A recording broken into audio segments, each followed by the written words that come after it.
High বন্ধুরা, বৈশাখী রান্নাঘরে আপনাদের সবাইকে স্বাগত। আশা করি সবাই ভালো আছেন, সুস্থ আছেন। আজকে আমি একটা নতুন রেসিপি আপনাদের সঙ্গে শেয়ার করতে চলে এসেছি। মোচার বড়ার রেসিপি। মোচার বড়া কিভাবে তৈরি করব সেটাই আপনাদের সঙ্গে শেয়ার করব। প্রথম আমি মোচা ভালো করে কেটে নেব। এই যে আমার মোচা কেটে নেওয়া হয়ে গেছে। এবার লবণ আর হলুদ দিয়ে আমি সিদ্ধ করে নেব। সিদ্ধ করা হয়ে গেছে, নামিয়ে নেব। মোচা সিদ্ধ করে নিয়েছি, আলু নিয়েছি আর পেঁয়াজ রসুন আর আদা বাটা নিয়েছি। কড়াই গরম করে তেল দিয়ে দিয়েছি। এবার আমি আলুগুলো ভেজে নেব। লবণ দিয়ে দিলাম, হলুদ দিয়ে দিলাম। লবণ আর হলুদ দিয়ে একটু ভালো করে ভেজে নেব। ভাজা হয়ে গেছে। এবার আমি মশলা দিয়ে দিলাম, পেঁয়াজ আদা রসুন আর লঙ্কা বাটা দিয়ে দিলাম। দিয়ে ভালো করে কষিয়ে নেব। জিরের গুঁড়ো দিয়ে দিলাম। এবার সিদ্ধ করা মোচা দিয়ে 2-3 মিনিট কষিয়ে জল দিয়ে দেব। জল দিয়ে ঢাকা দিয়ে দেব। 4-5 মিনিট ফুটিয়ে নিয়েছি। এই যে আমার মোচার পুরটা তৈরি হয়ে গেছে। এবার আমি একটু ছাতু দিয়ে দিলাম শুকনো হয়ে যাওয়ার জন্য, আর গরম মশলা দিয়ে দিলাম।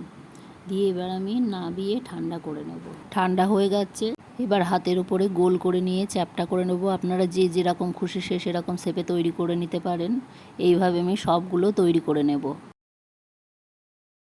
এই যে আমি এইভাবে সবগুলো তৈরি করে নিয়েছি। এখানে আমি ময়দা নিয়েছি 3 চামচ, নিয়ে জল দিয়ে ময়দাটা গুলে নেব, একটা ব্যাটার তৈরি করে নেব। এই যে আমার হয়ে গেছে। খুব ঘন না, পাতলাই হবে। এবার মোচাগুলো নিয়ে ব্যাটারের ভিতরে দিয়ে, এই যে বিস্কুটের গুঁড়োর ভিতরে দিয়ে কোট করে আবার ময়দায় দিয়ে আবার এই যে এইভাবে করে নিতে হবে। এই যে হয়ে গেল। এইভাবে আমি সবগুলো তৈরি করে নেব। যে আমি এইভাবে সবগুলো তৈরি করে নিয়েছি। কড়াই গরম করে সাদা তেল দিয়ে দিয়েছি। এবার ভেজে নেব। মিডিয়াম আঁচে ভেজে নিতে হবে।